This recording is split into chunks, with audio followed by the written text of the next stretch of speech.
Hello. I'm Dr. Guy. Basically, I've got this problem. You see, I've got this YouTube channel, and I'm trying to show these people with their near-death experiences, and I think some of the strongest support of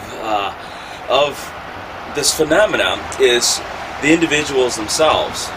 As a psychiatrist, I've interviewed a lot of them, over 100 of them actually, and I'm pretty impressed with their stories. But every time, only a small fraction of the stories I record actually make it on my YouTube channel.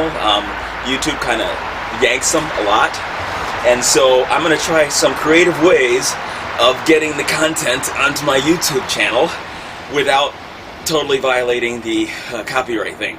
So what I'm doing is I'm adding extra footage to the clips, and by adding my own footage, I'm hoping that they'll let me keep the content on the programs that I put on my YouTube channel. So anyway, I brought my flat screen TV out here in my backyard so that I can show you my YouTube stuff. Okay, so these are basically clips from I Survived Beyond and Back, and hopefully with the extra material here, they'll allow me to keep it on the channel. So here goes. The funny thing is I don't like rodents, I don't like insects, but it was a job and it paid the bills, so I would spend my days crawling under houses.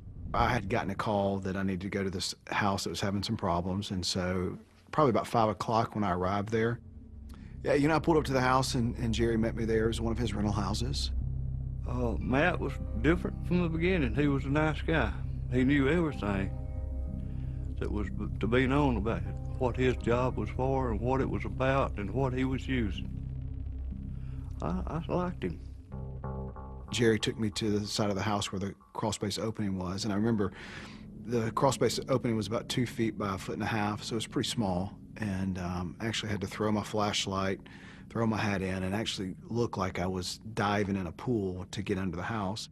The crazy thing was Jerry sat there and watched me the whole time. I crawled under anywhere from 5 to 7 houses a day, and I never had a customer watch me, but he was there, and in fact I remember thinking, man, if you quit watching me, I could get done with this a lot quicker.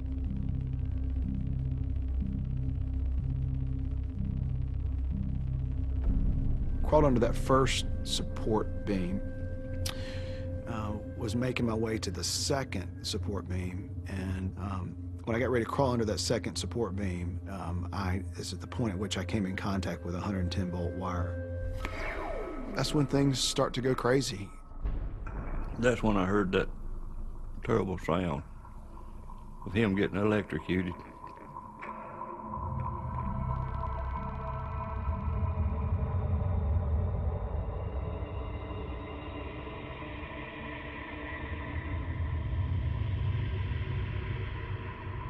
Every muscle in my body was contracting and pulsating and just throbbing. There was a tremendous heat, almost as if my body was on fire. The heat, electricity, I felt like was actually burning my insides. I thought, this is it. This is the end. This is how I will die.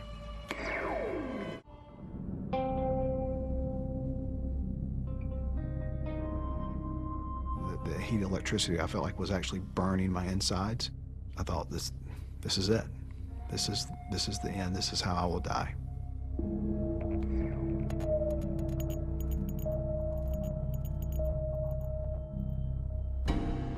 That's when I heard that terrible sound of him getting electrocuted. He was, I think, about 16 feet away with his face down. I thought he was dead. It was pain like I've never experienced before. My head was like a basketball being dribbled real low to the ground, like a dooka. My teeth were like a wind-up set of chatter teeth. You wind them up and your teeth are chattering. Well, that's what my teeth were doing. In the midst of everything that was taking place, I do remember being scared. And I think my fear was probably more for my family than it was for me, because I knew that they were going to experience the pain of losing someone that they loved dearly. I did sense that my heart was stopping, that it stopped. But it was in that moment that I was taken from it and actually allowed just to witness it from outside of my body. I began to realize that this is the end. This is it. This is that dying experience. I've always wondered, how's it going to happen? Well, here it goes.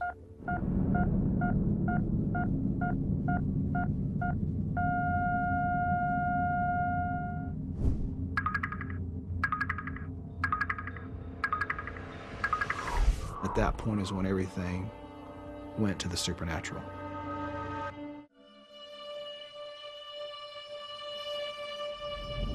This is that dying experience. I've always wondered, how's it going to happen? Well, here it goes.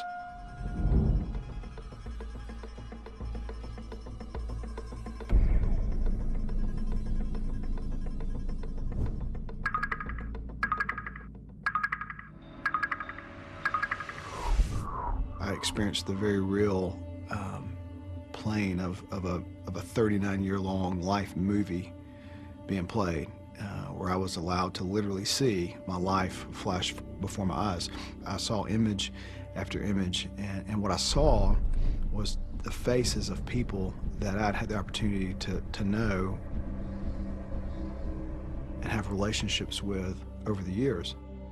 But what I vividly remember is at the end of this movie, I remember seeing the face of my wife and my 3 kids. And one of the reasons I exist is to be a dad and to be a husband to my family.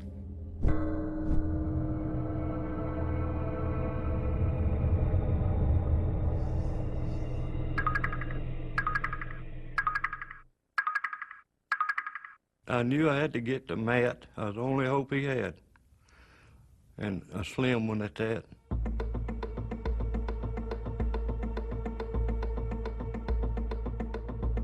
And I just dove through that hole to try to get there as quick as I could.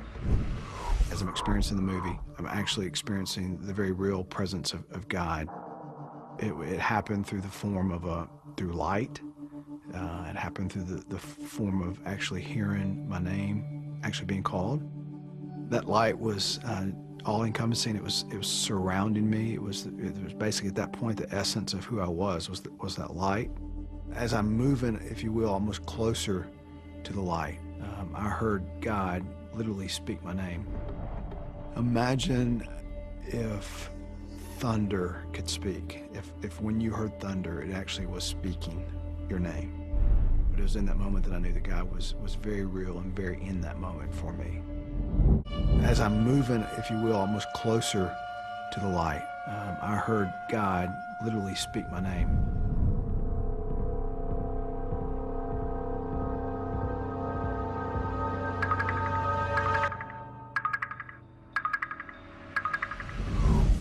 When I saw the encompassing light, when I heard my name being called by this powerful voice, is when everything stops.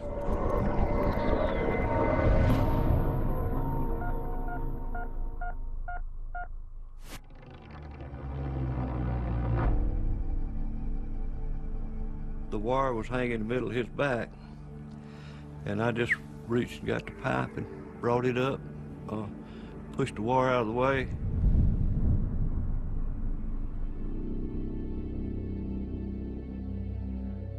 I remember at that point being pushed over onto my right-hand shoulder, and I looked and I saw the face of Mr. Jerry Oswalt, the man who owned the house.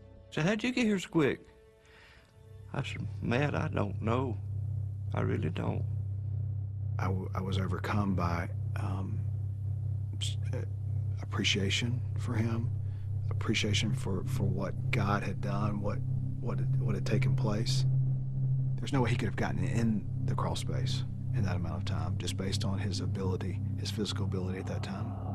We crawled out from under the house together, got out from under it, and remember telling him, I need help, my body's hurt, call 911.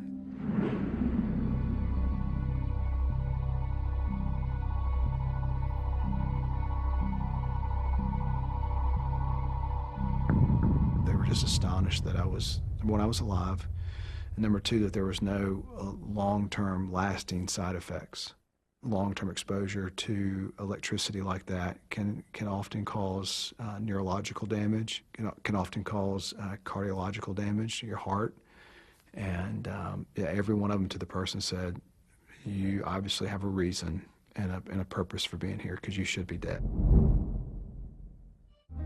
Yeah, the whole experience was very surreal, because in that moment where my body was literally convulsing with pain, I really would equate it to almost like a hell experience.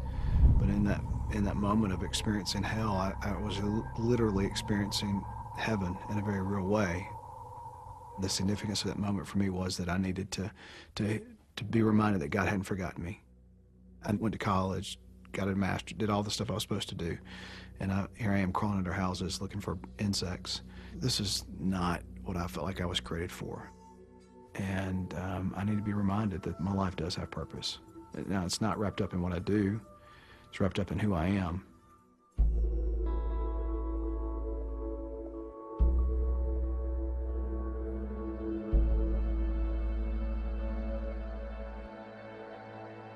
I sent a bug man down in that hole and pulled the preacher out.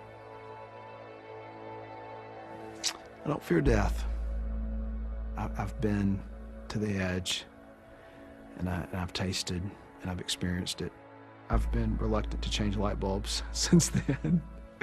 Yeah.